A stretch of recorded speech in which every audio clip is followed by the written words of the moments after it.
Oke, selamat malam kakak-kakak. Terima kasih sudah diundang di forum ini.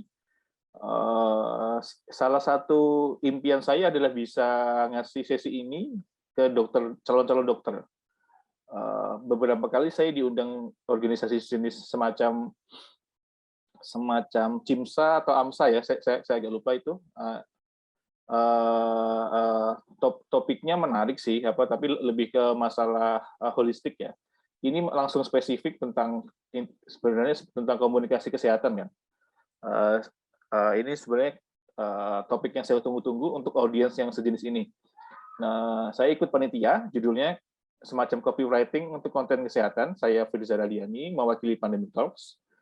Saya seorang data analis dan praktisi komunikasi. Ini malah saya membacakan CV saya sendiri aja ya. Sudah 13-14 tahun berkarir di BUMN, korporasi, di swasta, macam-macam industrinya, ada banking, ada media, ada retail, ada food and beverage, terakhir juga ngebantuin di industri kesehatan juga, sama di industri pendidikan. Basicnya sama sih, tentang data analis, tentang komunikasi, sama strategic planning. Oke, next. 1,5 tahun saya nyemplung ke ke edukasi pandemi atau edukasi kesehatan ya. Saya bisa menilai bahwa ternyata salah satu masalah terbesar di Indonesia, kenapa penanganan pandeminya itu nggak lancar ya, itu adalah di komunikasi kesehatan. Di sini bisa dilihat bahwa ada 3 pilar, ada publik, ada pakar, ada pemerintah. Nah, idealnya di negara yang peradabannya lebih baik, lebih maju, dalam kurung, berarti peradaban negara itu percaya sama sains ya, nggak percaya sama mistis gitu. Terus ya ini let's say covidiotnya sedikit lah, gitu. Terus diskursus publiknya lebih baik gitu. Nah, di negara yang lebih baik, bentuk segitiganya nggak ada putus-putusnya ya, mungkin ada tapi nggak sebaik Indonesia. Di sini saya coba menggambarkan publik di atas ini, saya taruh di atas. Kenapa? Karena ya publik itu sebagai objek komunikasi kesehatan kan sebenarnya, ya kan? Publik itu siapa? Orang-orang yang nggak paham kesehatan. Bapak Ibu kita, boomers, Pak D Bude kita, saudara-saudara kita di daerah, ya kan? Nah, idealnya kalau pemerintah, ini pemerintah secara keseluruhan ya, sebuah negara, itu komunikasi kesehatannya itu baik, dalam hal ini komunikasi risikonya baik, sejak awal pasti masyarakat, dalam hal ini publik, itu lebih paham sama konteks protokol kesehatannya, 3M-nya, ya kan? Lalu hubungan dari yang bahaya adalah hubungan dari pakar. Pakar itu bisa dokter, akademisi, bisa saintis, yang bergelut di bidang medis sama biologi molekuler misalkan ya. Itu nggak bisa ngejelasin ke awam juga, bahasanya itu terlalu tinggi, ya kan? Sehingga kenapa coba? Ya wajar masyarakat nggak percaya sama sains. Masyarakat itu mikir kalau mau ke dokter sama ke rumah sakit, ya kan? Masyarakat curiga sama COVID, sama rumah sakit. Rumah sakit ini kayaknya mengcovidkan pasien deh. Teman-teman sering dengar kan ya? Dok, ini tuh yang untung tuh nakes ini pas lagi pandemi, gitu kan? Bawaannya curiga mulu. Analogi lainnya adalah saat masyarakat Indonesia ini lucu. Kalau mobilnya rusak, perginya kemana? Pergi ke dukun atau ke bengkel? Ke bengkel kan?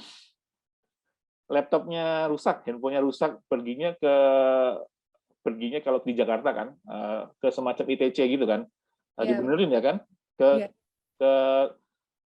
engineer lah ya kan. Itu AC saya rusak, perginya kemana? Panggil tukang servis kan, yang ahlinya. Coba kalau sakit itu nunggu untuk datang untuk ke dokter itu kalau udah parah. Ada, ini saya lupa masukin, maaf. Jadi ada survei dari BPS, jadi 70-80% rakyat Indonesia itu lebih memilih untuk mengobati dirinya sendiri. Itu gemblong kan? Terus gunanya dokter apa gitu loh? Mengobati diri sendiri kan berarti kan dia ini terlepas dari telemedicine ya. Jadi kayak dia, ini kayaknya aku gejala ini kayaknya minum Panadol aja deh, udah gitu. Aku kayaknya sesak nafas ya, lagi pandemi kan. Enggak, ini aku deg-degan aja. Jadi alam bawah sadar masyarakat itu kayak gitu. Data BPS juga menunjukkan kan. Jadi cuma 20% masyarakat Indonesia yang pola pikirnya tuh ibaratnya ya percaya sama dokter, percaya sama rumah sakit. Sisanya tuh kayak udah mepet banget. Misalkan kaki keselio ya, habis ke tukang urut udah sebulan nggak sembuh baru ke dokter pasti. Kebanyakan di masyarakat seperti itu ya kan. Padahal kan saya juga bukan orang medis, tapi sepaham saya kalau patah tulang atau keselio di urut itu salah kan. Nah itu. Nah yang di bawah adalah hubungan pakar sama pemerintah. Pakar-pakar itu karena komunikasi sainsnya tidak baik, ya belum masih yang sebelumnya, yang bawah. Akhirnya pemerintah juga nggak percaya sama pakar. Makanya kita sering dengar di berita kan kayak pakar pandemi kritik pemerintah gitu kan. Itu terus atau misalkan kita sering dengar aktivis misalkan gini, aktivis pandemi ya. Pemerintah tidak menjalankan masukan dari relawan sama aktivis, sering kita dengar gitu kan. Itu sebenarnya simpel. Bahasanya aja yang disampaikan tuh benar, cuma pas presentasi, pas ngomong itu copywriting-nya terlalu tinggi, nggak pakai bahasa yang awam, itu sih. Nah, ketiga hubungan segitiga tanda kutip Bermuda inilah yang ngebuat situasi seperti ini sekarang. Ada konspirator, ada akun telur, ada pakar-pakar merasa tidak diterima oleh pemerintah, ya kan? Terus pemerintah juga punya pembelaan. Kami nggak mudeng, maksudmu itu apa gitu? Apa sih gitu? Semacam itu kan? Terus kenapa juga akhirnya muncul produk-produk sosial, saya sebutnya ya, seperti Pandemic Talks, Kawal COVID, Lapor COVID. Kenapa muncul seperti ada Dr. Tirta, Dr. Adam Prabata, Dr. Diksa, Dr. Ninggar, dan teman-teman, yaitu satu geng sama Pandemic Talks semua sih. Yaitu produk sosial yang muncul karena ini.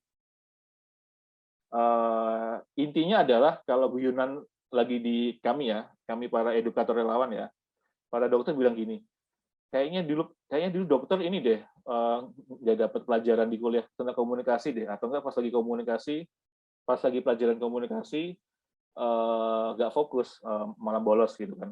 Ya itu. Nah sekarang baru kerasa kenapa?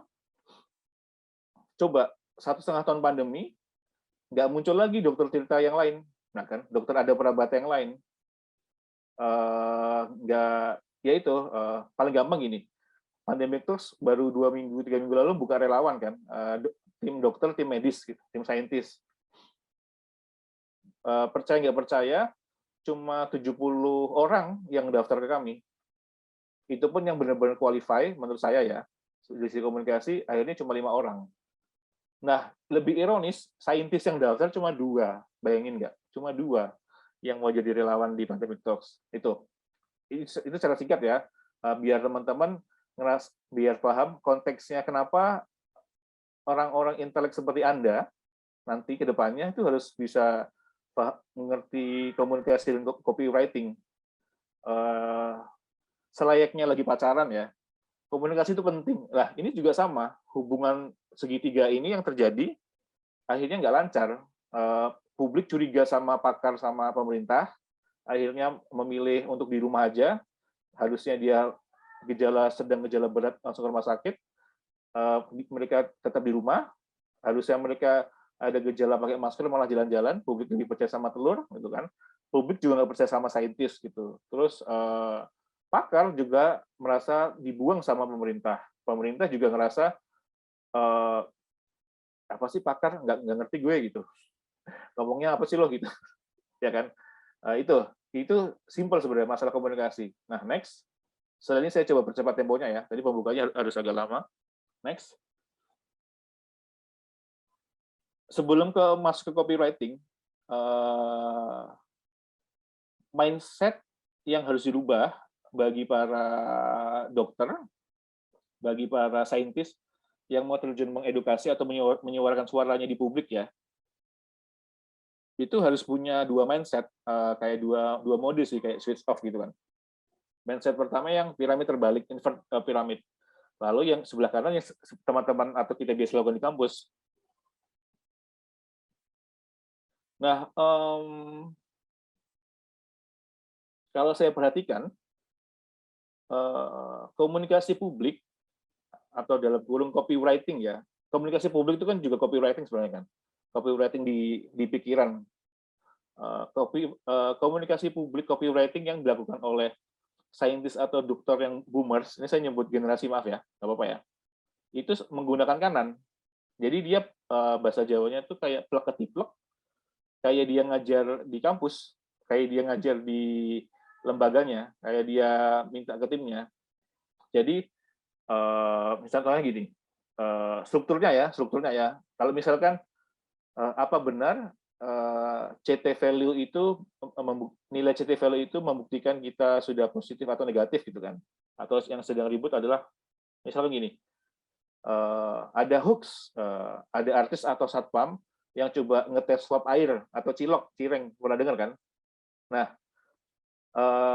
kebanyakan ya, nggak cuma yang boomers juga, kebanyakan medis sama saintis yang diwawancarai media, yang coba terjun ke masyarakat, itu pakai metode yang sebelah kanan, kayak metode ngebuat skripsi. Jadi ada background, ya kan? Ada background seperti detail, baru kesimpulan. Nah, ini nggak disukai sama publik. Bahasa mudahnya adalah, ribet amat sih lo, jelimet apa-apa gitu.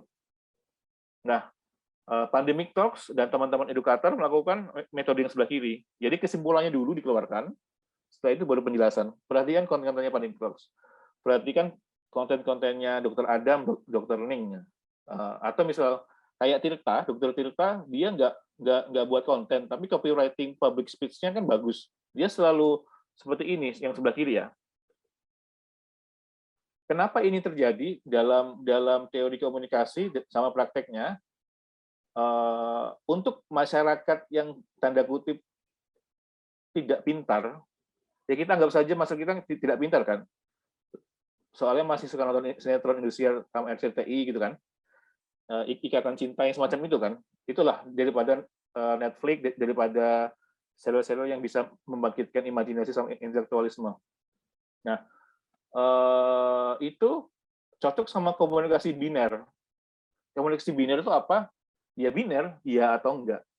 Itu yang dilakukan sama Telur, sama Mardigu, sama Dr. Louis, sama siapa kemarin, kayak akun Facebook akun YouTube yang investigasi 101 apa, saya lupa itu, semacam itu. Mereka di awal udah langsung disukai masyarakat. Kenapa? Karena menawarkan komunikasi biner, kayak sebelah kiri sebenarnya. Misalkan gini, COVID itu bohong, ya atau enggak? Iya, udah kan? Oh iya, gitu kan? Nah, kita semua para intelektual, kaum akademisi nggak gitu cara menyampaikan pesan. Atau hoax yang masih terkenal itu kan, yaitu rumah sakit mengcovidkan pasien, benar nggak? Benar, itu kan. Nah, gaya yang kayak gini itu nggak disukai sama akademisi. Kenapa? Kayak kan nggak gitu ya kalau ngejelasin. Nah, itu yang harus dirubah. Bukan dirubah ya. Kita punya dua mode.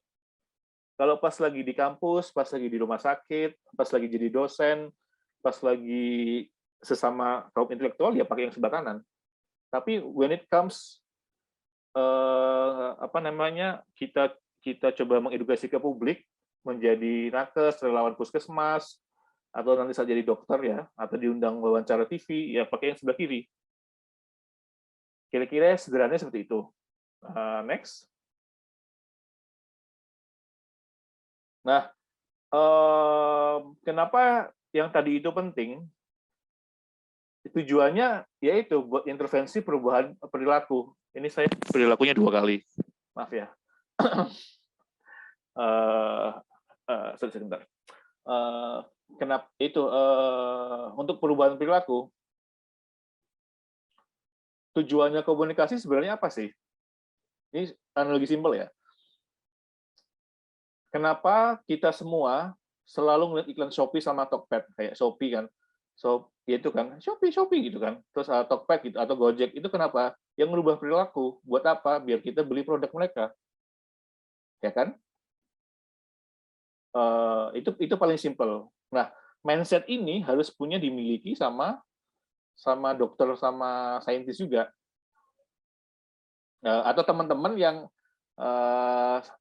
ada di organisasi kesehatan kan, harus punya mindset ini. Kita sebenarnya kalau sudah terjun ke sosial media, ke dunia digital komunikasi, mau ke YouTube lah, mau ke Facebook lah, ke Twitter, itu sebenarnya kita lagi menjual produk kita. Nah, menjual produk barang, ngejual lipstick gitu, ngejual kayak online shop itu lebih mudah karena barangnya ada. Nah, kayak kita itu kan ngejual ide, ya kan? Kayak ngejual agama sebenarnya, ya kan? Kayak ngejual ayat-ayat, tapi ini ada jurnalnya gitu kan. Itu sebenarnya jauh lebih susah gitu. Apa namanya? Menjual sebuah ide, apalagi teman-temannya dari organisasi ya, menjual sebuah ide ke satu orang aja susah kan. Paling gampang apa? Kalau cowok kayak saya ya, nembak cewek kan susah kan, langsung yakinin kan, atau ngajak nikah gitu, atau enggak kayak teman-teman, misalkan ya, kan mahasiswa, terus mau minta tolong teman aja, ini lagi corona nih, temenin gue yuk ke sini. Kenapa? Laptop gue rusak gitu kan. Temannya Anda belum tentu mau kan. Nah, susah kan ngeyakinin sebuah ide. Atau enggak ngeyakinin orang tua deh paling gampang. Mah, Pah, kenapa? Aku minta 5 juta dong. Susah kan? Minta 1 juta dong. Gitu. Kenapa? Kan udah ada uang sakunya. Oh enggak, ini begini. Itu susah kan? Itu ide. Nah, mindset ini dipunyai sama teman-teman. Jadi saat kita membuat pergerakan social movement, terjun ke sosial media dan punya organisasi, kita sebenarnya sedang menjual ide. Dijualnya ke siapa? Ya silahkan kalian tentukan stakeholder-nya siapa. Mau pemerintah, mau Pak Rektor, mau teman-teman seangkatan, mau seprofesi sejawat, atau ke masyarakat. Nah, itu sebenarnya lagi ngejual ide. Tujuannya apa? Buat berubah perilaku. Nah, merubah perilaku itu susah gampang. Karena harus ada dorongan dari luar dan dari dalam. Dorongan dari dalam itu kalau ya let's say kalau yang teman-teman muslim sebut aja kayak hidayah, itu susah ya kan. Buat hidayah tiba-tiba kayak yang misalkan kayak teman-teman yang wanita yang muslim tiba-tiba memutuskan berhijab, itu kan hidayah ya. Tiba-tiba kayak saya misalkan tiba-tiba punya rezeki banyak tapi saya nggak memutuskan buat naik haji gitu kan. Itu belum dari dalam gitu. Nah, yang bisa kita atur adalah dorongan dari luar. Dikotomi kontrolnya ada dorongan dari luar. Nah, kalau dalam hal pandemi ya, kalau misalkan apa namanya, kalau misalkan pemerintah, para pakar dan platform sosial media relawan seperti Bandung Talks bisa membuat norma sosial baru, misalkan kayak gini, kita bisa melempar ide bahwa oh ternyata oh ternyata hmm, oh ternyata kalau nggak vaksin itu norak loh, ya kan? Nah, itu menjadi sebuah dorongan dari luar kan. Atau misalnya, kalau kamu nggak vaksin, kamu nggak bisa ke mall. Kayak sekarang di Jakarta kan. Nah, itu kan dorongan sosial dari luar. Nah, itu yang bisa merubah perilaku orang. Tentu saja kalau punya budget, atau kita sebagai pemerintah pasti lebih mudah. Karena, ya itu, kalau punya kebijakan kan tinggal membuat kebijakan. Misalkan ya, bagi mahasiswa FK se-Indonesia yang apa yang belum divaksinasi tidak akan lulus. Nah, itu kan jadi dorongan sosial. Nah, tapi kan sayangnya buat organisasi seperti kita kan nggak punya dana yang banyak. Makanya seperti itu. Oke, next. Nah, ini masuk ke copywriting ya. Saya tapi izin minum dulu. Oke. Silakan. Ya, sebentar. Nah, sebelum membuat tulisan untuk organisasi, dipastikan teman-teman itu tentukan dan perhatikan visi misi organisasinya itu harus ada konkretnya. Kayak yang tadi, sebenarnya yang mau diperjuangkan itu ide apa dan mau ke siapa, itu dulu deh. Itu disebutkan di nomor 2, stakeholders-nya organisasi siapa gitu. Apakah kita mau kayak sporadis, oh ya pokoknya kita buat konten, udah pokoknya posting gitu kan. Kita pokoknya ngebuat webinar, pokoknya kita ngebuat demonstrasi gitu kan. Nah, harus spesifik. Semakin tidak spesifik, maka copywriting Anda, komunikasi publik Anda itu sudah gagal. Sespesifik misalkan gini, tujuan organisasi kami adalah untuk menolong kelompok marginal seperti misalkan kelompok difabel, kelompok yang tidak punya NIK KTP sama tidak yang difabel agar bisa divaksinasi. Oke, berarti itu tujuan kita ya. Oke, selanjutnya stakeholder-nya siapa nih? Oke, kita tentukan 3. Nomor 1 ya pemerintah pusat. Bisa Kemenkes sama Kemensos gitu kan. Kita harus ngebuat semacam satu copywriting yang tujuannya atau berupa konten lah ya, copywriting berupa konten yang tujuannya agar para regulator bisa mengerti, oh ada masalah ini gitu. Oke, stakeholder yang kedua siapa? Gimana kalau Dinkes sama Dinsos yang di daerah? Oke, berarti kita copywriting-nya buat mereka ya, gitu. Yang terakhir tentu saja buat masyarakat, gitu. Gimana caranya ya biar masyarakat dan orang awam itu tahu bahwa ini adalah masalah. Nah, yang saya pelajari adalah dalam menjual ide organisasi, yang paling berat itu adalah tidak semua orang awam sepakat bahwa hal yang kita pikir masalah itu adalah masalah buat mereka. Itu. Nah, dari tujuan kita yang merubah itu, biar itu jadi masalah, itu dulu deh. Kalau belum susah. Teman-teman kayak sekarang kan, kalau saya perhatikan ya, muncul kayak suara, gerakan, misalkan biar aku lupa namanya apa sih, biar wanita sejajar sama laki-laki namanya apa? Ya semacam itu, terus gerakan Emansipasi kan? Emansipasi gitu kan, emansipasi terus atau misalkan gerakan lebih melindungi para kaum transgender gitu kan, atau misalkan stigma-stigma yang wanita sering dapat stigma itu, misalkan saya perempuan, Firza perempuan kan, terus rambut saya dicat merah, ya kan, dicat merah sama mungkin merokok ya. Nah, sama ada kayak orang dokter Tirta yang rambutnya hijau sama ngerokok juga. Stigmanya buruk yang mana? Perempuan kan. Padahal kan sama aja. Padahal kan nomor 1 sama aja. Terus nomor 2, jangan nilai orang dari rambut sama merokoknya, tapi dari ide sama kayak gitu kan. Stigma di Indonesia gitu kan. Nah itulah yang tapi buat orang-orang pada umumnya itu nggak jadi masalah. Terutama buat stigma perempuan ya gitu kan gini. Contoh yang sering muncul itu udah umur 30 kok belum nikah ya. Nah, padahal itu sebenarnya bukan masalah. Harusnya itu kan stigma. Buat orang lain stigma itu bukan masalah. Atau misalkan gini, itu loh sejak kuliah di FKUI ya, Mbak yang jilbaban itu pulangnya malam terus itu. Ngapain ya? Lah dia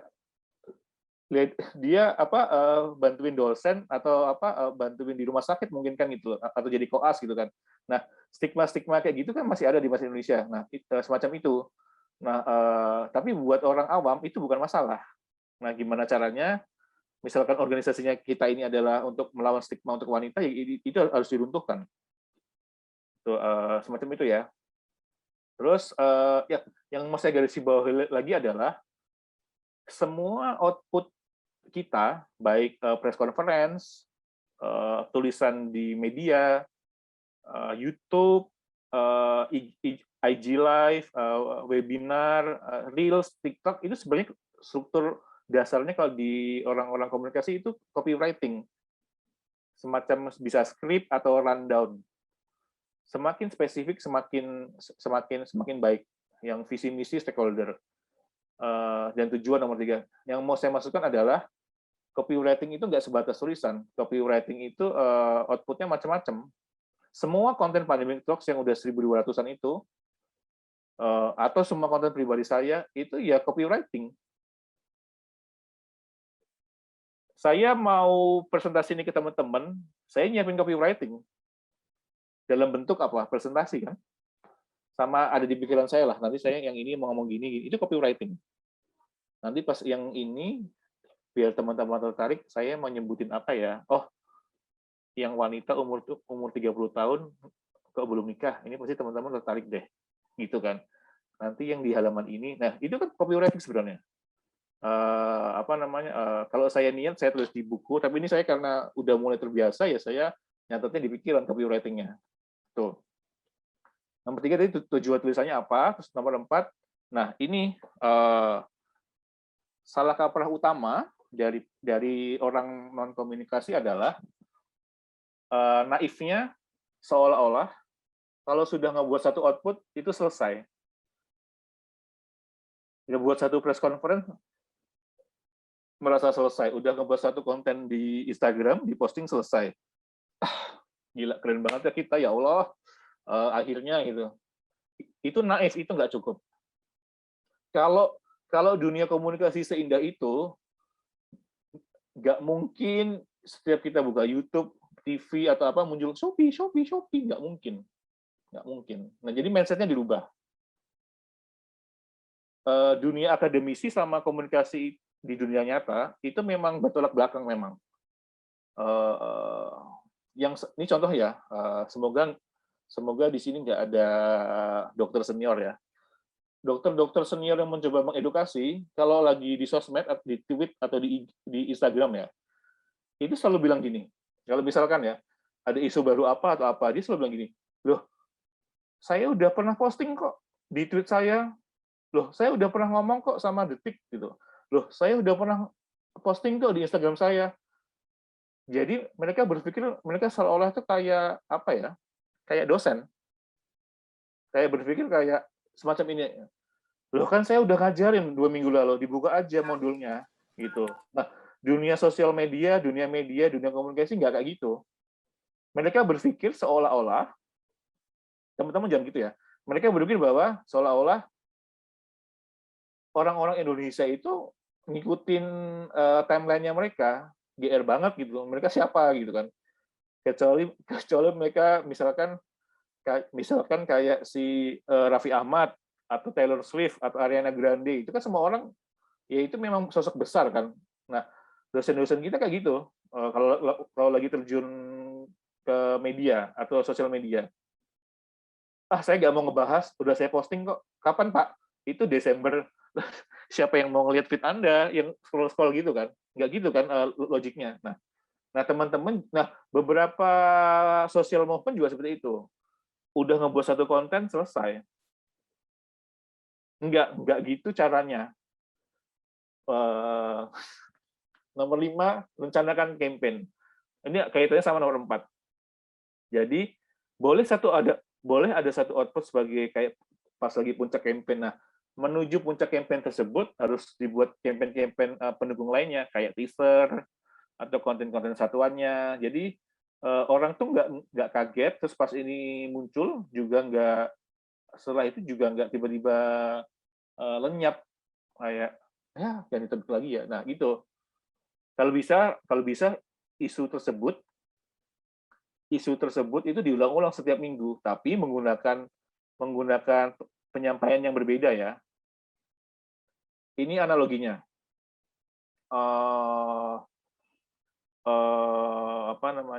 Analoginya apa ya? misalkan ya, organisasi ini tujuannya adalah untuk mengurangi tingkat pernikahan dini, apa namanya, anak-anak di daerah yang di bawah umur, akibat akibat hubungan seksual di luar nikah gitu kan ya. Nah, kalau yang buat campaign ini salah, campaign-nya pasti monoton, membosankan. Pesannya gini, jangan pakai kondom. Pakai kondom, pakai kondom, pakai kondom. Nah, itu salah. Itu salah banget. Nah, copywriting komunikasi yang baik adalah yang tidak hanya menggunakan pesan utama, yang briefnya kan gitu kan. Oke, briefnya apa ya? Pakai kondom ya? Oke. Nah, jangan tiba-tiba langsung pakai kondom terus tiap tiap konten, tiap pekan, tiap tiap bulan gitu. Nggak akan masuk. Kita pakai misalkan kayak kita buat konten deh yang kisah kisah inspiratif gitu kan, atau enggak kita buat konten seks edukasi gitu, atau enggak kita coba buat webinar sama sama sama sama tokoh yang paham sama hal ini gitu, atau kita ngundang influencer yang apa gitu. Jadi hindari hanya menyampaikan pesan yang sesuai sesuai tujuan tulisan nomor 3. Itu hindari banget, ya kan? Yang terjadi di Indonesia adalah misalnya gini, patuhi 3M, patuhi 3M, apa namanya, siap divaksin, siap divaksin. Ya udah itu terus. Nah, itu sebenarnya gaya komunikasi yang salah. Gaya komunikasi yang baik itu, ini analogi ya, biar teman-teman paham adalah, kalau teman-teman deket lagi pacaran, lagi deket sama seseorang, kalau dia cuma ngemeng doang, aku tuh sayang kamu loh, aku tuh cinta kamu loh, ya kan? Ya opo rek itu. Ya udah, ya apa? Semua orang bisa ngomong gitu kan. Kalau harusnya bahasa cintanya kan macam-macam. Misalkan tiba-tiba dia kayak ini terlepas dari karakter orang ya. Bahasa orang sayang kan beda-beda. Misal gini, tiba-tiba dia kayak ngirim GoFood gitu kan, selamat makan ya gitu, atau enggak pas kita lagi sakit dia tiba-tiba kayak datang ngirim apa ngasih perhatian gitu kan, terus pas lagi ibu kita minta tolong jemput di mana kita nggak bisa, dia yang nolong ibu kita, itu kan bentuk bentuk kampanye kita sebenarnya. Coba bayangin ya, misalkan Mbak Najwa atau Mbak Yola lagi sakit terus sama sama orang yang lagi deket, aku lagi sakit nih, butuh ini, terus tiba-tiba si orang temen lah ya atau pasangan bilang gini, ya I love you lah, ya apa gitu loh. Jadi sebenarnya analoginya banyak terjadi di kehidupan kita pribadi tentang komunikasi copywriting, yaitu banyak pesan lah intinya, banyak pesan sama cara harus kreatif agar tujuan tulisan nomor 3 ini nggak tertuang terus di copywriting-nya. Itu. Terus nomor 7, nanti saya jelasin nomor 7. Jadi dari semua copywriting-nya, judul itu paling utama. Nanti saya jelasin. Terus nomor 8, gunakan pop culture agar relevan dengan audiens. Nah, ini sederhana. Apa bedanya Pandemic Talks dengan jurnal-jurnal ilmiah yang dari CDC, WHO, atau Lancet gitu kan? Karena kita mengkonversikan jurnal tersebut dengan copywriting yang relevan, yang mudah dipahami, yang renyah, yang ada pop culture-nya. Pop culture apa? Ya pop culture itu ya sebenarnya budaya budaya pop lah ya yang terjadi di sekitar kita. Misalkan dulu ya, ini saya mulai agak lupa soalnya. Dulu waktu awal-awal pandemi tahun September, semua orang belum ngerti tentang bad occupancy rate kan. Nah, gimana caranya ya dari tim Pandemic Talks ini orang-orang itu langsung jatuh cinta sama konten ini, sama paham bahwa kalau kalian jalan-jalan terus nanti rumah sakit penuh loh, bad occupancy rate-nya tinggi gitu kan. Ya kami waktu itu milih kata diksi di judul itu pakai gini, bad occupancy rate Indonesia tembus 90% ke atas. Akankah kita masuk ke fase endgame? Nah, orang-orang kan langsung lihat relevan kan. anjir ini endgame-nya Avenger ya, serem berarti ya. Nah itu, nah kita harus nambahi diksi-diksi pepatah tersebut agar agar audiens tertarik. Bayangkan kalau judulnya membosankan seperti ini. Tingkat keterisian tempat tidur rumah sakit penuh. Waspada pakai masker. Apa sih ini contohnya ya? Nah, itu kan kalau kita bandingin dua jenis konten yang berbeda. Rasanya, kualitasnya, dan penyampaiannya. Ya itu. Ini saya maaf banyak typo, ada kata mengganggu jadi mengganggu dan maaf ya. Soalnya tadi buru-buru buatnya. Oke, yang selanjutnya. Nah, oke, saya berapa menit lagi maaf Mbak Najwa? Masih ada, tadi kita mulai 19.15, berarti masih ada berapa? Bentar. Masih 10 menit. 10 menit. Oh, cukup. Oke. Cukup. Oke. Ini coba saya jelaskan ya, cara produksi sebuah konten di sebuah organisasi. Nanti copywriting-nya ada juga kok. Jadi, sebaiknya proses produksi konten di sebuah organisasi atau apa namanya di sebuah lembaga lah itu menjadi sebuah standar atau prosedur. Ini analoginya adalah misalkan kayak Mbak Najwa nih pergi ke Bali, ke Bandung, ke Jogja, nyobain KFC sama McD rasanya sama nggak? Sama kan? Soalnya SOP-nya sama, resepnya sama, caranya sama, urutannya sama, bumbunya sama. Nah, di Pandemic Talks itu ada 30 orang relawan, content creator. Ada jurnalis, ada orang data, ada orang komunikasi kayak saya, ada saintis, ada dokter, ada dokter yang lagi kuliah, ada yang PPDS, ada yang udah praktek. Tapi kan rasanya sama kan? Karena resepnya sama. Resep copywriting itu bisa sama, ya karena resepnya sama. Kenapa kok warnanya sama? Ya karena sudah diatur. Jadi misalkan di sini ada partisipan ada 27 orang ya, kalau saya. Nanti kita membuat sebuah organisasi, ya siapapun yang ngebuat, ya rasanya sama di luar. Ya ini gampang-gampang susah. Kenapa harus sama? Ya biar orang itu semakin nyaman. Kalau beda-beda orang nggak nyaman. Ini gitu. Teman-teman datang ke KFC di Jakarta Selatan sama Jakarta Utara sama di Jogja gitu. Rasanya beda kan udah nggak nyaman kan. Ini gimana sih nggak ada jualan? Contohnya itu. Terus apalagi next maaf. Nah ini ada prosesnya, ada waktu, gap informasi, data, sudut pandang, visual text sama judul ya. Nanti tentang copywriting bisa kita lihat di sudut pandang sama visual text sama judul. Nah, ini tentang saya bahas konten dulu nggak apa-apa ya. Jadi kalau di idealnya ya, dimanapun sih, kalau udah terjun ke sosial media, itu kontennya ada dibagi dua dari sisi dimensi waktu. Nomor satu, konten yang kapanpun bisa di-post, sama konten yang saat itu juga harus di-post. Yang itu yang momentumable banget. Paling gampang contohnya ya, misalkan malam ini PPKM itu diperpanjang jadi level 10, ya itu harus di-post. Itu. Nah, saya nggak gitu paham organisasi teman-teman gimana. Kalau mau nge-grab audiens yang lebih luas, jangan cuma fokus sama konten yang terencana, yang tak terencana pun harus segera diposting.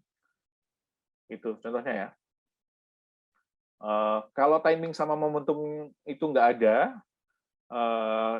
kita nanti akan dianggap nggak up to date. Sementara dunia komunikasi itu sangat cepat, sangat up to date. Next.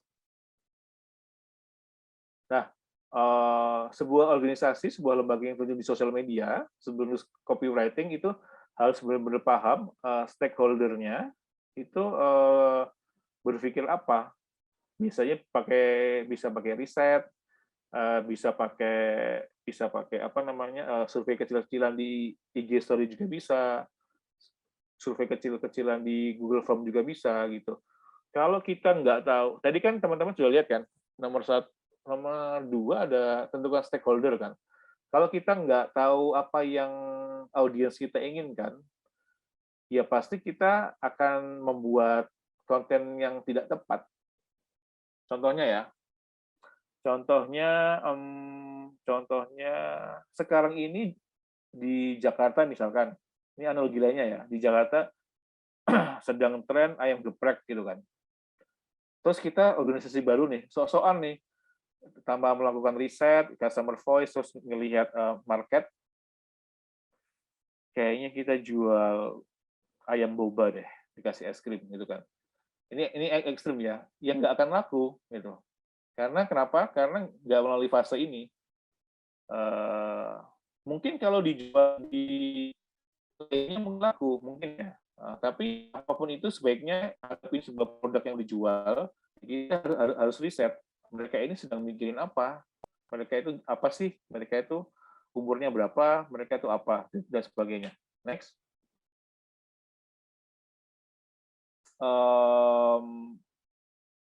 Karena teman-teman saya anggap orang intelek ya, akademisi juga ke depannya, ya kan? Kalau udah lulus, termasuk orang-orang tanda kutip pintar, kalau membuat konten, edukasi, komunikasi, copywriting, pastikan itu ada sumber data sama sumber risetnya. Itulah yang ngebedain kita sama akun telur, sama orang-orang yang asal bacot lah, opini aja gitu. Nah, orang Indonesia ini belum bisa bedain antara fakta, impian, mimpi, harapan, sama data. Makanya kalau sering lihat lah, kadang-kadang di pandemi atau di umum lah, mulai ada gerakan sosial gini kan, yang agak aneh. Kami masyarakat kota Purwokerto misalkan, menolak membaca berita buruk COVID, ya kan? Padahal itu fakta kan. Yaitu intinya adalah teman-teman kalau ngebuat konten pastikan sumbernya valid gitu. Kalau sudah valid, nanti coba belajar ngebuat sebuah cerita sendiri pakai connecting the dots. Jadi misalkan, oh ini yang biasa dilakukan oleh Pandemic Talks ya, ngambil jurnal. Ini analoginya yang merah-merah ini. Jadi ini bisa data atau jurnal macam-macam. Kami menghubung-hubungkan macam-macam jurnal dan data menjadi sebuah cerita. Cerita yang valid ya, bukan opini ya. Ini juga dilakukan sama Tirta, Dr. Adam, Dr. Ning, Dr. Deksa, dan semacamnya. Sebenarnya mereka nggak sadar mereka ngebuat storyline, copywriting yang ngumpul-ngumpulin puzzle. Oh, halaman 2 saya ngambil dari jurnal ini, halaman ketiga ambil data dari Kemenkes, gitu kan. Nah itu. Tuh, next. Nah, sebelum menulis copywriting, itu tentukan sudut pandang sama storyline. Itu didapat dari nomor 1 persona. Persona itu adalah apa ya? Bahasa mudahnya adalah kalau publik melihat dan merasakan, tanda kutip, merasakan akun sosial media kita, itu kayak orang tuh kayak dianalogikannya itu apa gitu, kayak dia ngerasanya gimana gitu. Nah, Pandemic Talks itu personanya adalah yang coba kami set itu seperti kakak dokter atau saintis yang hangat tapi tidak menggurui. Kadang-kadang marah, kadang-kadang lucu gitu. Nah, usianya sekitar umur 35-an lah, 30 35-an lah. Nah, itu. Personanya harus dibuat. Jadi kalau persona udah dibuat, nanti siapapun di organisasi ini yang membuat copywriting atau konten itu rasanya sama. Itu. Terus ditentukan juga tone sama tempo bercerita. Maksudnya adalah analoginya saya, kalau orang-orang pintar kayak Dr. Sainz bercerita itu kayak musik rock, ketukan drumnya itu sangat cepat. Nah, yang masyarakat butuhkan itu ketukan drumnya yang lambat, kayak jazz sama bossa nova. Yang terakhir ya kalau sudah ada itu ya baru bisa terjun ke copywriting gitu. Nah, jadi secara simpel ya, sederhana, copywriting yang tepat untuk teman-teman yang medis ini, anak-anak FK ini sama yang berorganisasi yang tepat itu gimana? Ya menulis saja. Tapi sebelum menulis, dari yang jam 7.15 sampai sekarang, itu adalah filtering-filteringnya kita sebelum menulis. Tadi apa visi misi, tujuan, terus apa namanya, cara ngebuat judul gimana, persona gimana, tempo ceritanya gimana, resepnya gimana. Ketika itu semua udah ada, baru kita nulis. Karena kalau kalau kalau itu belum di set, tulisannya kayak nggak jejak nanti. Atau enggak terlalu biasa atau terlalu mirip sama yang sudah dibuat orang lain. Itu contohnya ya.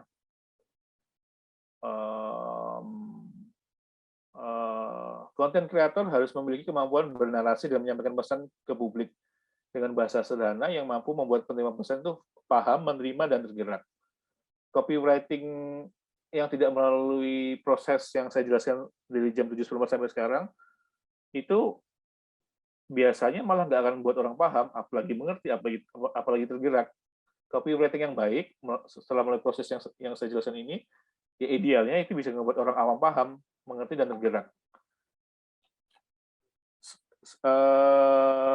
Dibayangkan kan, gini, setelah copywriting jadi juga dibayangkan, misalnya gini, ini kalau Pak Debu Desa yang baca ngerti nggak ya? Ya kan? Ini kalau anak-anak Jaksel yang baca ngerti nggak? Nah itu, kalau kalau sewaktu nulis satu paragraf atau satu konten lembar kedua, itu teman-teman sudah membayangkan ini kayaknya kalau di-share di grup WhatsApp keluarga nggak ada yang ngerti deh. Nah disitulah berarti copywriting Anda belum tepat. Itu berarti setup-nya belum tepat. Itu. Next, kayaknya udah mau selesai nih. Ini kayak terakhir ya. Bukan. Ini komposisi visual dan teks. Kalau saya sekilas lihat di organisasi teman-teman di sosmednya sudah ada visual guideline-nya sih. Apa namanya? Sudah kan. Ya ini oke lah. Terus next. Nah ini krem de la creme-nya, penulisan judulnya. Ini bisa penulisan judul atau copywriting di halaman selanjutnya atau di apapun. Jadi secara filosofi ini bisa diterapkan di judul atau di halaman selanjutnya. Jadi gini, judul copywriting yang membosankan, yang nggak dapat masuk ke masyarakat itu adalah yang nggak ada metaforanya. Jadi kayak nggak ada sisi hiperbolanya. Gitu. Teman-teman perhatiin kalau saya tadi post di Instagram saya pribadi kan, itu copywriting-nya saya sebenarnya lagi menggoda orang, makanya banyak yang DM saya, Mas ikut dong, coba. Karena saya di copywriting di caption saya langsung nulis gini, seharusnya dokter itu berevolusi menjadi dokter 2.0, yang punya apa namanya, yang perannya lebih dari sekedar operasi, praktek, atau nulis jurnal. Nah, itu kan buat orang awam udah kayak menampar logika kan. Wah, anjir bener juga ya. Dokter-dokter kok egois semua ya. Contohnya gitu ya. Jadi harus ada sisi hebohnya. Lalu kalau teman-teman paham sarkasme, pakai sarkasme. Terus ada ini unsur-unsur budaya pop. Terus mengganggu kemampuan logika yang selama ini diyakini publik. Judul acara ini itu kalau saya yang nulis itu bisa dinaikkan levelnya 3-4 ke atas. Ini judulnya apa sih, maaf? Coba ya, ini sambil belajar ya. Ini judulnya How to be good content writer, ya kan? Betul Kak. Betul kan? Nah, ini kalau mau dibuat lebih provokatif itu adalah misalkan gini.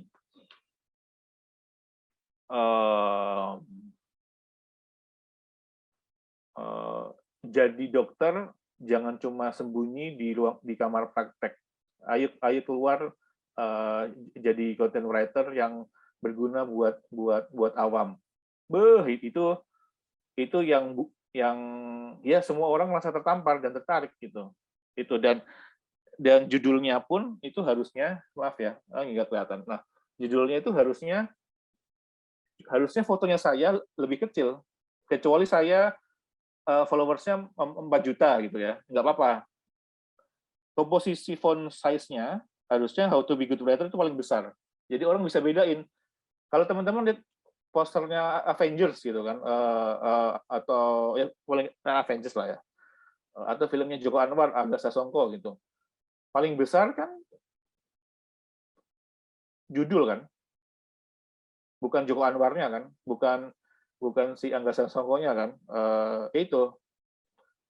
Ini kalau secara sekilas, ini judulnya yang mana ya? Yang Kamis atau yang Menjadi ya? Nah itu ya. Jadi font size judul juga harus diutamakan. Usahakan jangan clickbait, tapi menggoda kayak saya tadi sebutkan kan, karena ini terkait trust publik. Nah, filosofi untuk halaman pertama itu kayak kita lagi kencan pertama. Saya misalkan ya, saya misalnya lebih muda, saya coba mendekati Mbak Najwa ya kan, terus ngajak date gitu kan. Date pertama malam minggu, ini bukan pandemi. Pasti saya mandi, saya nggak pakai kaos gitu. Saya pakai kaos tinggal pakai jas lah, jas casual. Saya nggak mungkin pakai celana pendek gitu kan. Terus saya pasti ini saya udah mulai gondrong nih ya kan. Nah saya rapikan, saya akan saving. Mbak Najwa juga sama, pasti milih parfum yang terbaik, lipstick terbaik, makeup terbaik. Mungkin kalau wanita ya, kayaknya gue kudu beli jilbab deh, besok gue harus impress. Nah, itu halaman pertama. Halaman pertama dari konten Anda. Halaman pertama dari atau judul dari copywriting Anda. Ini beda kayak kita ngebuat skripsi atau ngebuat jurnal nanti teman-teman. Aku nggak paham kalau di FK teman-teman udah buat jurnal belum. Tapi kalau pas nanti jadi dokter ngebuat jurnal, beda judulnya itu beda nanti. Halaman pertama itu seksi banget. Halaman pertama nggak menarik, orang udah ya udahlah, ngapain saya lihat ya, mau nge-save kan aja udah malas gitu. Apalagi mau melihat konten-konten yang lainnya. Ini terakhir sebentar ya.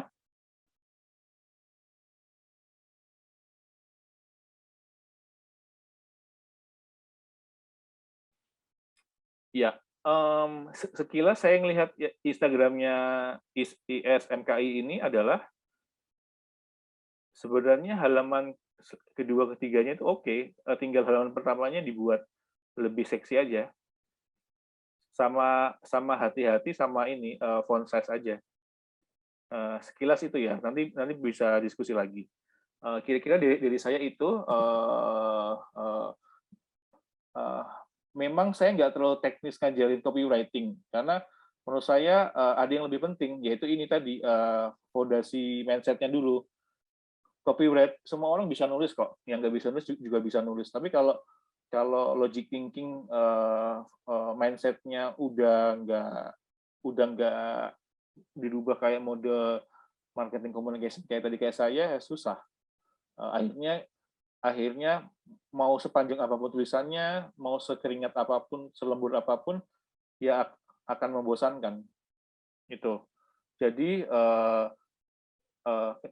kenapa orang bisa buat copywriting bagus? Jawabannya simpel. Bukan karena laptopnya mahal, bukan karena dia lama menulis, tapi karena mindset-nya itu sih. Kira-kira itu saya izin minum dulu, saya matikan sambil saya nunggu sesi selanjutnya ya. Oke, Kak. Oh, sudah selesai ternyata. Iya. Oke, baik. Speechless nih saya, Kak, sekarang mau bilang apa, karena tadi keren banget sih, parah. Hampir 1 jam ya kita benar-benar produktif banget, materinya sangat berbobot, dan menurut aku pribadi sangat kepake banget buat kita-kita anak FK. Pasti akan ada peran kita di suatu saat itu nulis konten ya, khususnya konten edukasi buat masyarakat, entah itu nanti kalau udah jadi dokter maupun sekarang kalau masih mahasiswa juga banyak banget tugas-tugas kita kayak gitu Kak sebenarnya. Jadi ini materi sangat bermanfaat banget insya Allah buat teman-teman semua. Terima kasih banyak Kak Firza atas ilmunya yang sangat berharga dan waktunya juga. Mungkin supaya nggak membuang waktu lebih lama lagi karena mungkin Kak Firza atau teman-teman lain ada yang punya agenda lain ya selanjutnya. Kita sesi tanya jawab aja gimana Kak kalau sekarang? Oh, silakan. Sampai jam Ya, 11. Oh, enggak bisa. Waduh, boleh. Kirain sampai besok pagi, Kak. Gimana? Oke. Jadi mungkin kita buka sesi pertanyaan 2 dulu ya di sini sekarang. Mungkin teman-teman yang mau nanya boleh silakan di raise hand ya teman-teman. Aku izin stop share ya, biar kita lebih enak gitu ngeliatnya. Ya, siap. Oke, Waduh, ini gimana nih? spotlightnya saya ya. Oke, saya Iya. mundur dikit biar nggak terlalu besar. Enggak loh, Kak. Gimana nih, ada yang mau nanya nggak teman-teman? Aku pribadi tadi udah bikin pertanyaan sih, tapi aku pengen teman-teman dulu nih yang nanya, biar lebih afdol gitu ya. Ayo, ini teman-teman kebetulan banyak dari ada bidang-bidang lain juga selain dari public relation Kak, ada dari bidang health and policy studies di sini teman-teman yang biasanya bikin kajian dari ISMKI, sama ada teman-teman dari community empowerment juga yang biasanya bikin konten-konten edukasi atau campaign kesehatan. Terus ada teman-teman dari ICT juga, Information Communication and Technology, yang ngurusin Instagramnya ISMKI Kak, yang bikin poster-poster juga. Jadi sebenarnya ini materi kepake di semua bidang gitu sih ya, memang. Siap. Oke, gimana teman-teman? Ada yang mau nanya nggak kira-kira? Oh, ini ada yang PC aku mau nanya tapi nggak bisa raise hand. Ya udah, Citra boleh silakan Cit, karena belum ada yang raise hand. Ayo, silakan. Sebelumnya makasih banget nih Kak Firza, materinya menarik banget. Cuman tadi kakak sempat ngomongin tentang di Indonesia yang melek science kayak baru sekitar 25 orang, sama ngomongin market orang 25%. Oh iya, 25%, sorry. Sama orang yang nonton RCTI Indosiar sama orang yang tontonannya Netflix. Sebenarnya aku kayak penasaran aja sih, menurut kakak, kita tuh bikin kontennya dulu, bikin copywriting-nya dulu, baru kita tahu nih market mana yang cocok sama konten-konten yang kita buat, atau kita targetin dulu market mana yang mau kita masukin, baru kita bikin kontennya sesuai market yang mau kita capai itu. Gitu sih. Dua-duanya bisa. Jadi dua-duanya bisa jadi, tapi sebaiknya yang dibuat ya itu dulu. Tujuannya tuh apa dulu, target marketnya apa?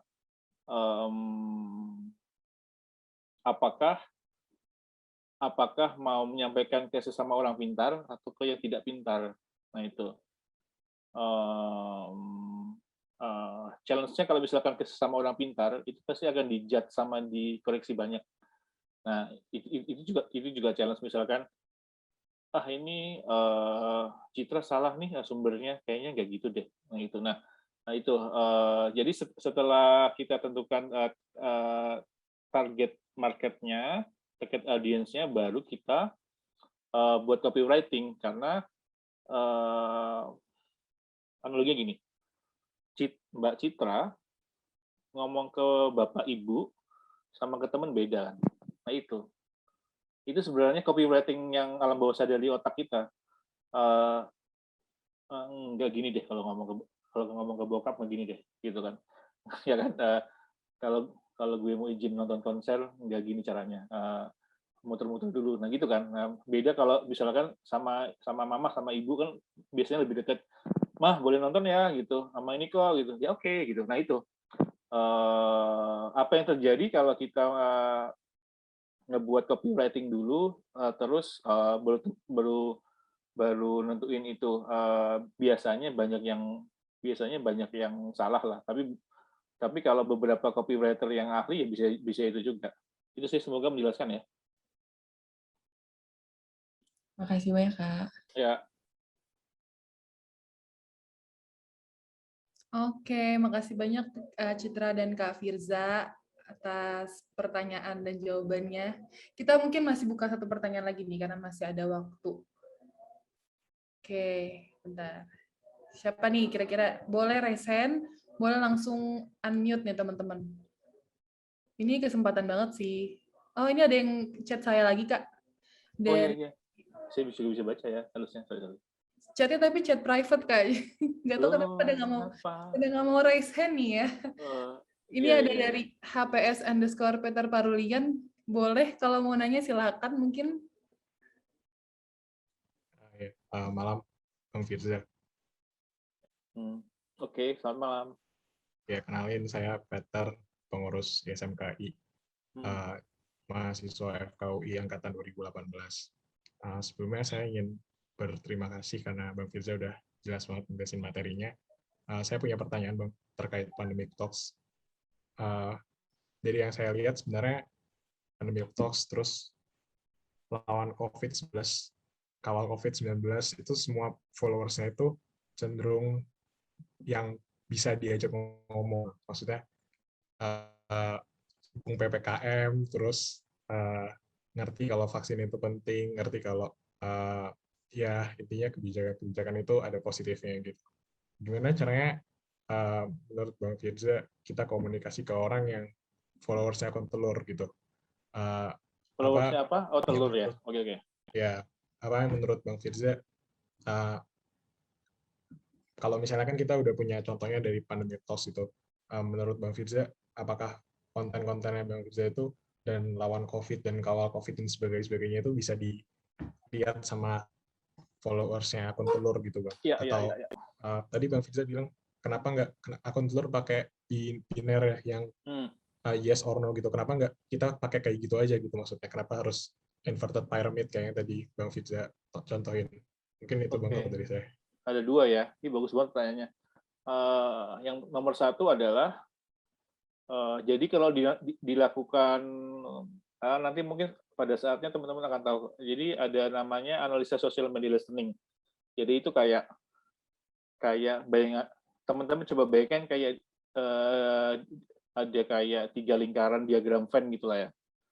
Jadi kalau di analisa social media listening itu rata-rata adalah di Indonesia, itu dari netizen Indonesia itu 20%, 25% itu percaya sama COVID. Ya bisa disimpulkan juga percaya sama sains kan, sama dokter. Nah, 20-30%-nya lagi itu nggak percaya. Nah, sisanya yang kayak 50% yang besar gitu kan, itu adalah swing voter yang ragu-ragu. Yang ini saya mau percaya sama itu nggak ya, atau enggak ya. Nah, di komunikasi, di marketing komunikasi juga, sebaiknya kita tidak fokus ke yang sudah, bahasanya apa ya, sudah tidak beriman gitu. Emang udah nggak suka sama kita, sudah nggak ada gunanya. Sama aja kayak misalkan, maaf ya, kayak ngajak orang yang nggak cinta kita udah susah kan gitu loh, kecuali ada mukjizat. Sama kayak ngajak misalkan orang lain pindah agama gitu kan, susah, itu udah susah, kecuali ada pencerahan atau apa, atau ada peristiwa yang mukjizat, itu susah. Jadi di komunikasi juga gitu, kayak brand-brand besar kayak Shopee, Tokped atau Nike gitu kan, itu fokusnya ke swing voter yang bisa ke kanan, bisa ke kiri, bisa pakai Nike, Adidas, Puma gitu kan. Kalau yang udah kayak yang pengkultusannya udah kuat terhadap suatu brand, nggak akan itu. Kenapa? Sia-sia. Jadi mending fokus ke market yang masih luas itu. Itu terus itu nomor satu. Jadi karena itu yang terjadi, kami di Pandemic Talks nggak akan mencoba mengedukasi akun telur itu. Udah terserah kalian masuk neraka, terserah gitu.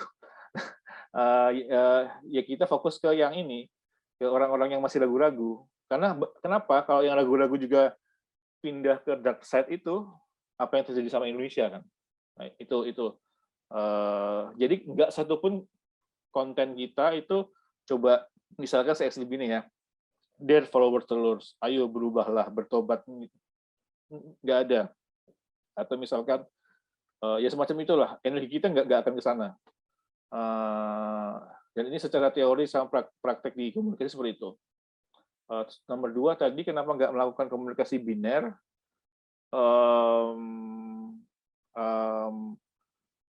Yang inverted pyramid itu adalah kompromi sebenarnya.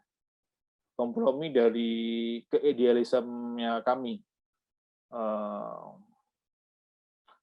Kami punya tanggung jawab besar sama kompas moral yang luas dan tinggi sekali. Kalau kita cuma murni komunikasi biner ya atau enggak saja, ya kita nggak akan ngedidik peradaban ini, ya kan? Contohnya gini, kalau kita mau ikut gaya-gayanya telur, Pandemic Talks bisa gampang banget itu kalau di orang komunikasi kan, tinggal ceplok-ceplok sana terus asal bacot gitu kan ya, bisa misalkan. Atau enggak menjelekkan telur gitu, atau enggak misalkan kayak Dr. Lewis gitu kan, tinggal ad hominem aja. Ad hominem itu misalkan kita ulas kehidupan pribadinya gitu kan, terus beliau adalah penipu, ya kan, semacam itu kan, terus ada background suara jeng jeng jeng jeng jeng jeng jeng, apakah Anda mau percaya, jeng jeng jeng jeng jeng, itu gampang banget gitu. Tapi kalau kita mutusin itu, kami kayak merasa ada idealismenya bahwa ya kita nggak ngedidik masyarakat juga, bahwa kok hal bodoh dilawan hal bodoh gitu loh. Ya kita komprominya itu, kita nyebutnya adalah fast science. Kontennya kami fast science, jadi ibaratnya kayak fast food yang science tapi cepat diproduksi gitu, nggak yang wordy, yang ada grafik-grafiknya, terus ada apa, ya gitulah. Semoga itu bisa menjawab ya, Mas Peter. Pertanyaannya sangat menarik. Makasih banyak, Bang Firza. Tapi kalau kami lagi ngebuat meme, lagi ngelucu ya kita biner, kocak-kocak aja. Tapi kalau pas lagi ngejelasin fenomena yang penting ya kita di judul biner, tapi di halaman 2 sampai 10 enggak.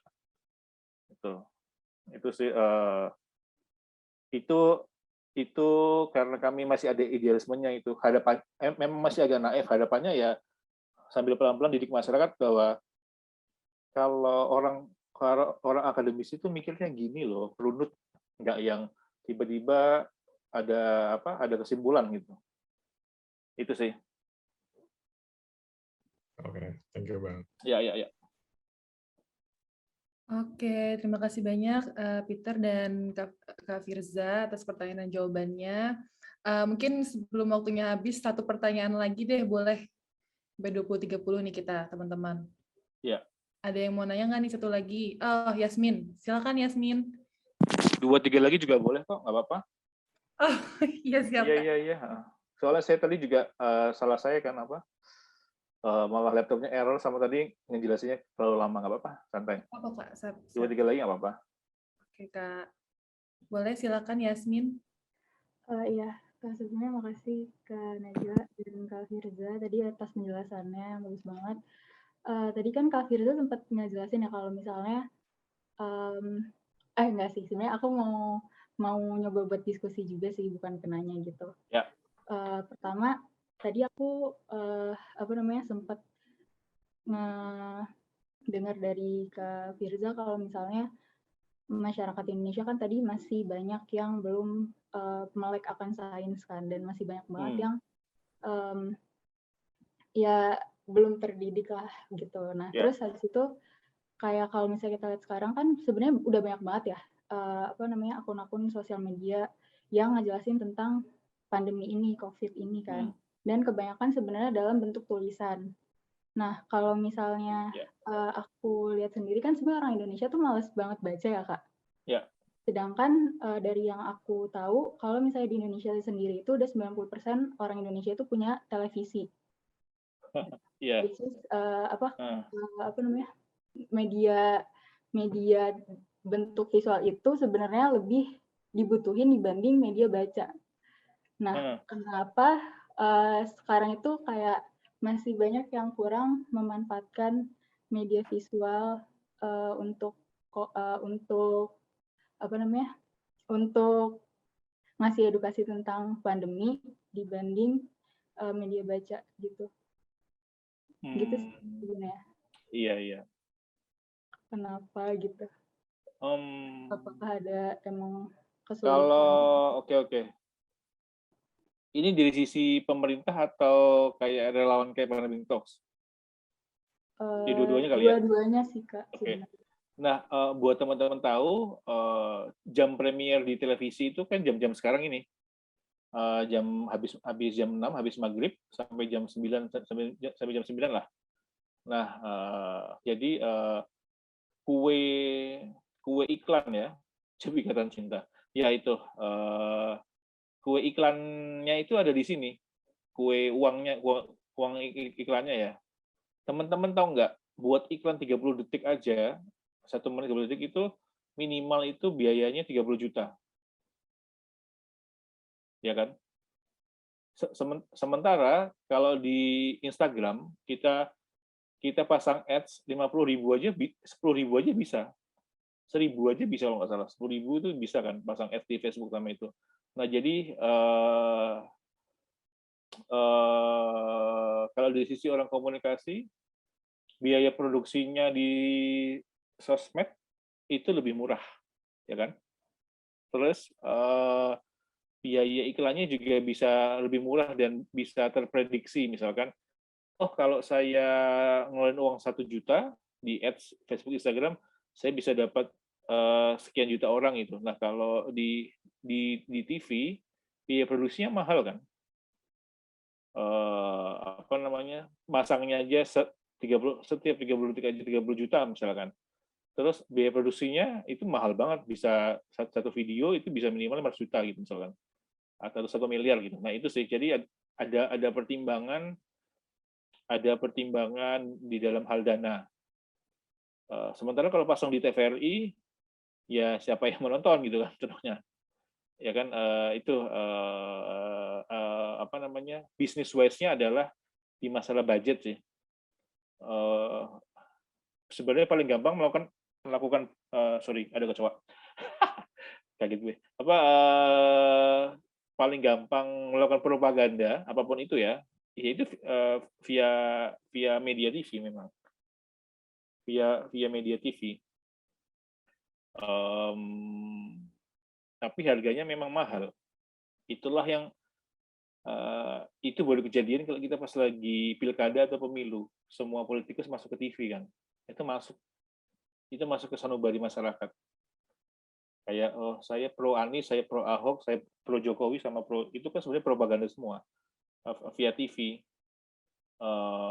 Itulah kenapa juga misalkan kenapa peradaban Indonesia juga nggak beranjak pola pikirnya. Lah wong sinetronnya kayak gitu ya kan, dan di jam premier gitu. Makanya ini saya ulang kayak tadi ya, anak muda di Indonesia kan begitu panik karena tekanan sosial, misalkan kamu belum nikah ya, kamu nggak punya pacar ya, itu kan sinetron kayak gitu-gitu kan sebenarnya. Itu diulang-ulang setiap tahun, tiap bulan di berbagai macam stasiun televisi beda-beda. Itu jadi norma sosial yang disepakati oleh semua orang, seolah-olah kayak bener juga ya, kok gue udah umur segini kok masih jomblo ya, contohnya kan. Atau misalkan kalau aku nggak tahu nama tokoh ikan itu siapa, kalau mau cari cowok kayak si Mas itu tuh, kalau mau cari, nah itu jadi standar yang berlaku kan. Memang paling tepat itu di TV, tapi budgetnya mahal. Itu sih. Semoga cukup menjelaskan ya. Terima kasih, Kak. Ya. Sip. Mantap. Thank you Kak Firza dan Nina lagi atas pertanyaan dan jawabannya. Tadi mohon maaf kayaknya aku dipanggil ya, Kak.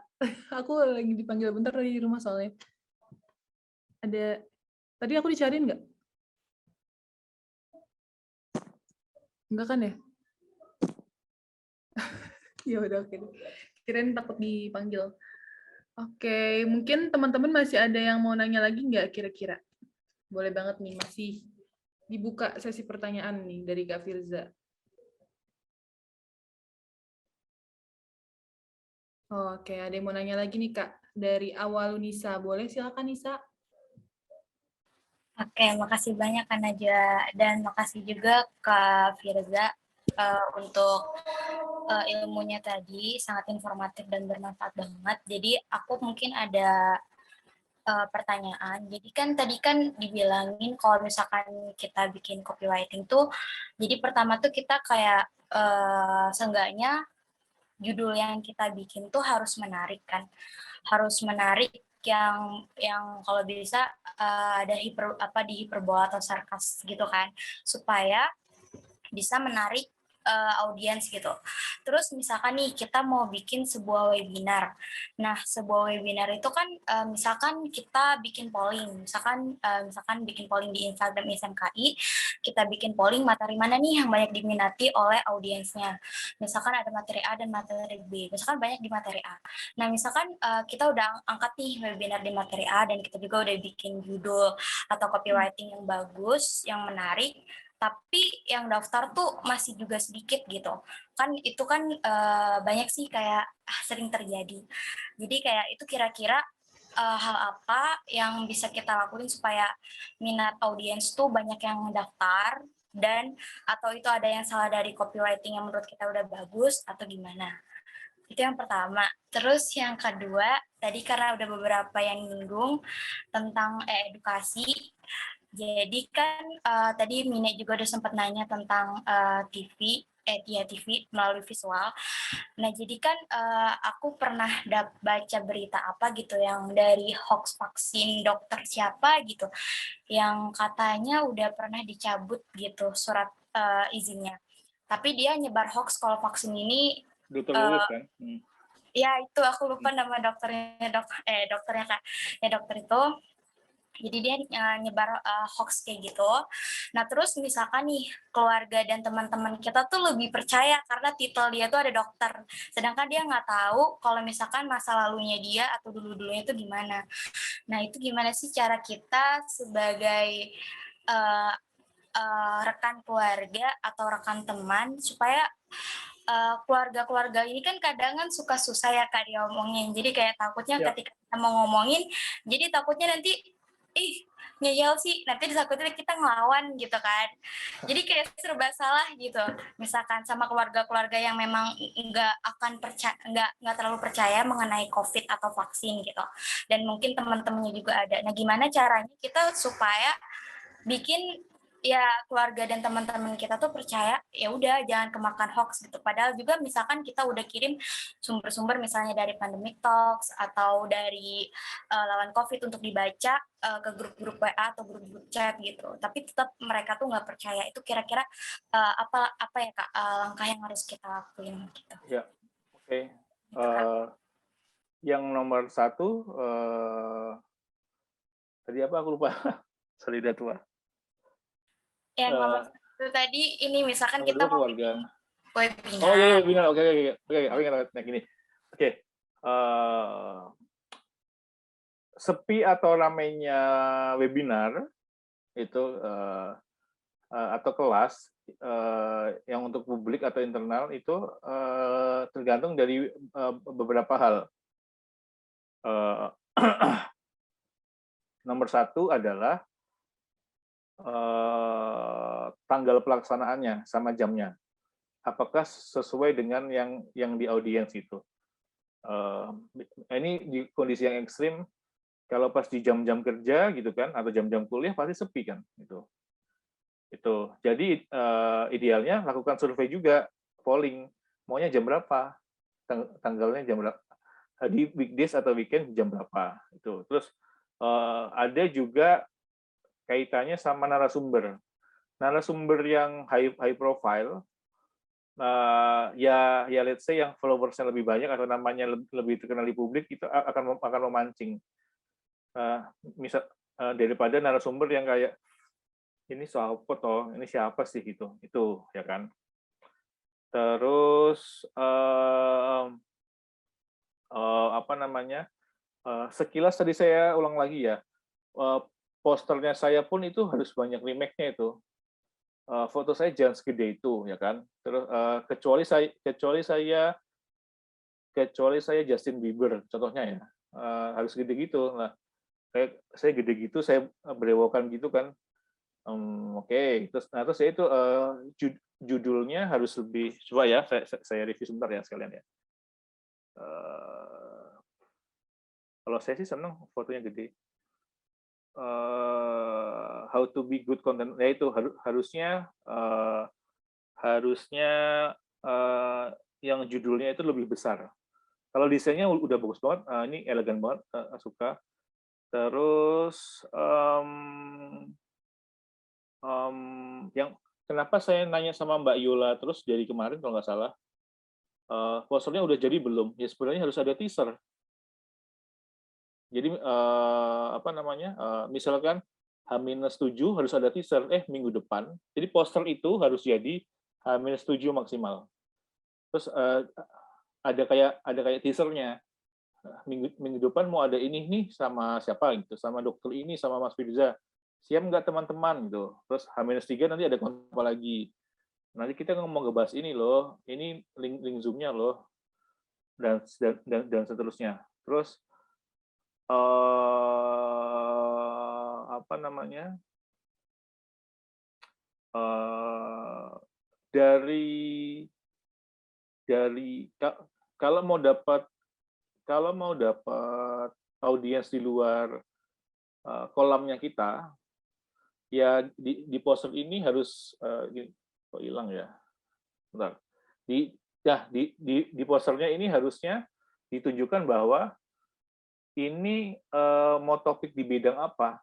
Contohnya ya, ini kan tentang content writer, harusnya disimbolkan kayak misalkan ada simbol-simbol yang kayak tadi saya di presentasi saya, misalkan ada simbol buku, ada simbol pensil atau simbol sosmed gitu kan. Jadi orang luar juga langsung tahu, oh ini memang acara dokter sih, tapi ini ngebahas tentang sosmed loh. Kayaknya aku mau ikut deh, gitu. Jadi makanya poster itu penting banget dari sisi dimensi waktu, persiapan, sama tampilan. Karena ini at first glance, di sekilas ngelihat kan oke, gue ikut deh. Nah itu 5 detik pertama orang lihat itu penting, dia akan mau join atau enggak. Selanjutnya biar rame, kalau ada dananya ya harus ada gimmick-gimmick apa, misalkan untuk 3 pertanyaan beruntung, peserta beruntung akan mendapatkan saldo GoPay masing-masing 50.000 gitu. Itu sih. Jadi nggak bisa dilihat secara tunggal, tapi harus ada sisi dari waktunya, apakah panjang untuk teaser sama promosi, narasumbernya siapa, posternya, terus dan yang tadi saya sebutkan. Terus nomor 2 tentang keluarga, sarannya dari saya, emang paling susah itu edukasi ke keluarga. Jadi kalau edukasi ke non keluarga ini sebaiknya nggak usah, biarin aja. Tapi untuk yang ke bapak, ibu, kakak, adik yang satu rumah itu harus semangat. Caranya adalah salah satunya gini, paling mudah ya sewaktu dokter Louis sudah ditangkap. Sekarang dulu kan sempat ditangkap kan. Nah setelah itu ya harus kita kopas link itu dari Detik atau dari Kumparan. Itu karena nembus gap generation gap di Indonesia itu susah. Kita dibilang kurang ajar kan. Jadi itu kalau saya sih di titik yang saya nggak mau, saya pribadi walaupun ngedukasi orang banyak, saya memutuskan untuk nggak edukasi ke non keluarga inti, misalkan ke om, tante, sepupu, terserah gitu. Yang penting mereka nggak ngajak saya main, nggak main ke rumah saya gitu. Yang harus saya jaga ya bapak ibu saya, adik kandung saya, istri dan anak saya itu yang harus semangat. Nah, biar nembus ke pikiran mereka, ya pakai pola pikir mereka. Cuma kita yang tahu, dan itu tergantung dari hubungannya kita sama keluarga. Kalau udah nggak baik, ya pasti berantem sih, wajar. Jadi tapi itu nggak membuat kita jadi patah semangat ya, itu sih. Itu Mbak Awalunisa. Oke, makasih banyak Kak Firza penjelasannya, cukup menjawab. Terima kasih Kak. Oke, makasih banyak Nisa dan Kak Firza. Mungkin satu pertanyaan terakhir kali ya Kak. Udah Ya. mau jam 9 juga, takut kemalaman, ganggu agenda yang lain ya. Boleh satu pertanyaan terakhir nih teman-teman, gimana kira-kira? Ada yang mau nanya nggak? Ayo, mana nih? Mana juga katanya mau tanya tadi. Saya mendahulukan teman-teman yang lain ya Mas. Kak, Ya. biar lebih lebih enak gitu. Gimana nih kira-kira? Atau itu ada dari Ajib. Silakan Ajib.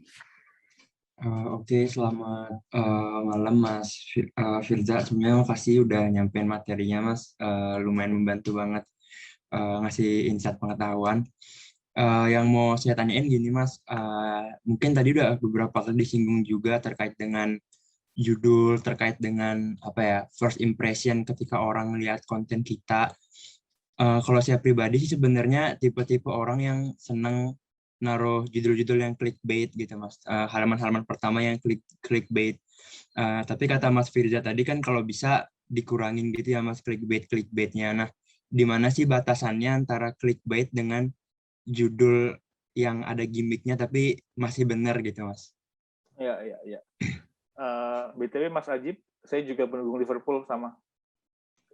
Mantap Mas, di NWA. Ya. Soalnya saya tadi agak ngelihat ini Liverpool kan, Anfield kan ya. Oke.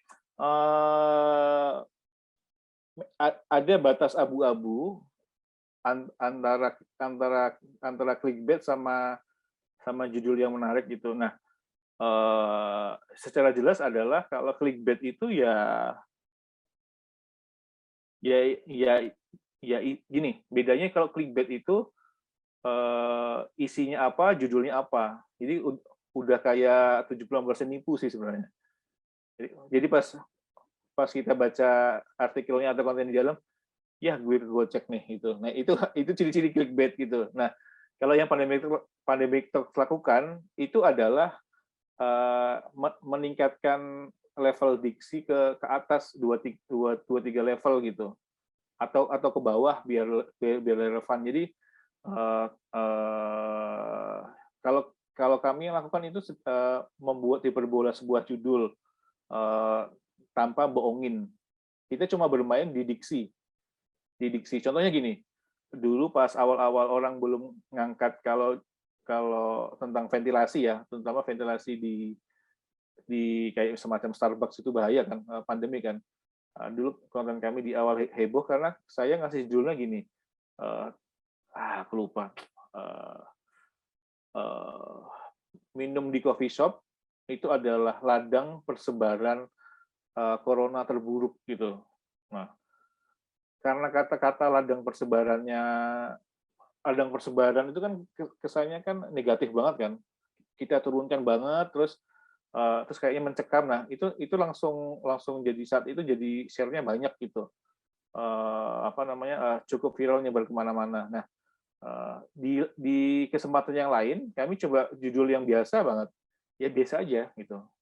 Tapi kami punya kompas moral juga, nggak akan nyentuh clickbait yang kayak judulnya apa, dalamnya apa. Yang kami lakukan itu gampang-gampang susah tanda kutip sebatas mainin diksi, mainin linguistik aja, mainin sinonim lah gitu. Cari yang diksinya negatif, yang lebih negatif apa. Orang Indonesia itu lebih, kalau judul, kalau hal-hal yang negatif suka banget. Saya juga nggak paham. Misalkan kayak tadi, minum di coffee shop saat pandemi, bahaya loh guys. Itu beda rasanya sama yang tadi, waspada minum kopi di coffee shop, ladang persebaran corona terburuk. Wah, itu orang langsung, wah, astagfirullahaladzim, serem ya, gitu. Nah, itu beda sama kayak tadi, waspada guys, gitu. Beda, padahal isinya sama. Halaman kedua sampai terakhir sama. Saya cuma mainin 2-3 diksi doang kan. Gitu. Itu sih, bedanya itu ya. Kalau saya buat clickbait itu pasti gini.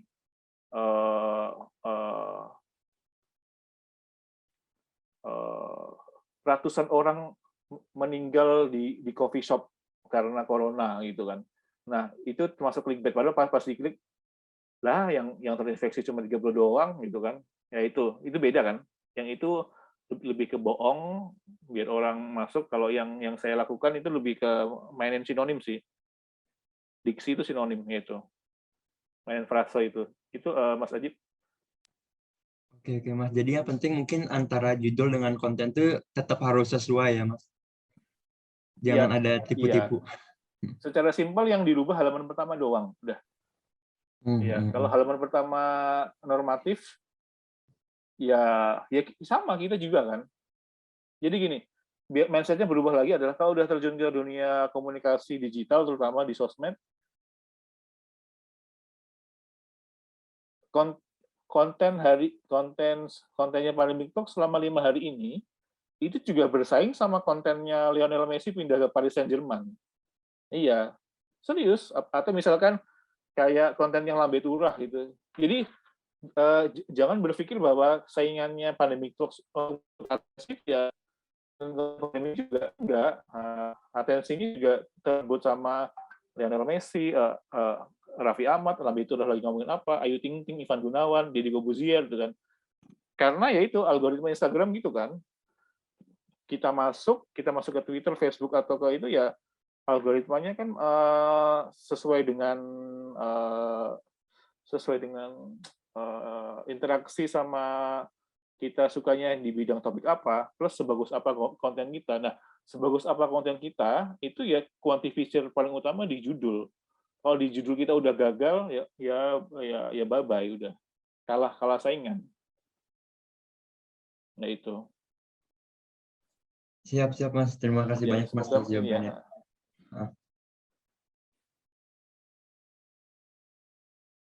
Oke, terima kasih banyak Ajib atas pertanyaannya, Kak Firza juga jawabannya. Mungkin teman-teman kayaknya karena masalah keterbatasan waktu nih, kayaknya nggak bisa lagi ya kita buka sesi pertanyaan ya. Atau Kak Firza mungkin mau satu lagi atau gimana nih Kak? Sudah sih, sudah. Oke. Yeah. Udah capek ya Kak pertanyaannya, soalnya dari tadi kayaknya kritis-kritis gitu Kak. Harus pikir banget kayak ngejawabnya nih.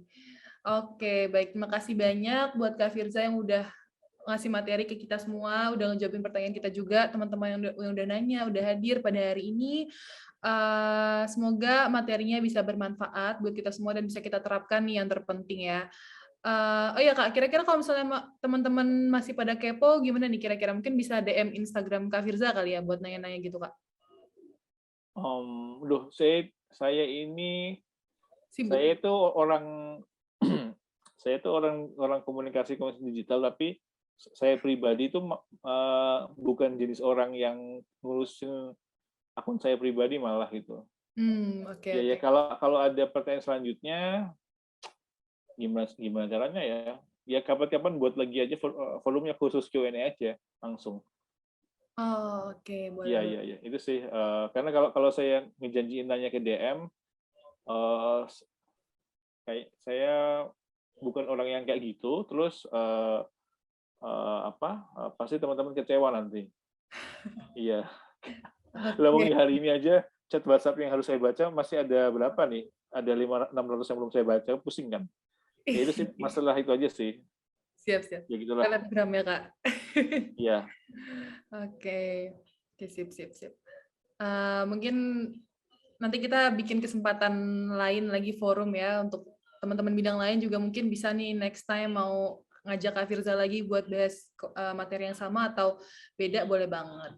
Oke, sebelumnya kalau gitu mungkin ini ada sedikit oleh-oleh Kak dari ISMKI. Aku izin share sebentar ya. Apa nih oleh-olehnya? Oleh-olehnya online aja Kak karena lagi pandemi ya. Aku share screen. Oh ya teman-teman, sambil nunggu share screen nih, boleh teman-teman yuk on cam dulu, habis ini kita foto bersama kenang-kenangan sama siap. Kakak inisiator Pandemic Talks yang keren banget. Terima kasih. Sudah saya bacain kelihatan. Nah, ini dia hadiah sedikit oleh-oleh dari kami ISMKI, Kak.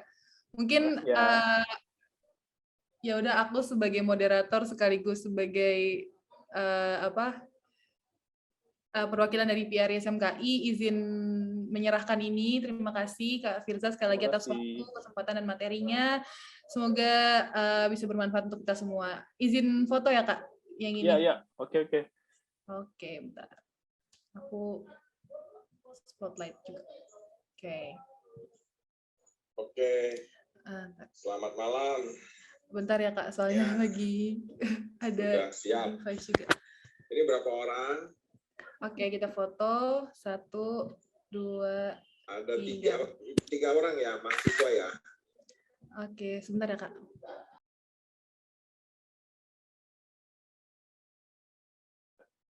Mohon maaf teman-teman, soalnya sambil bimbingan juga.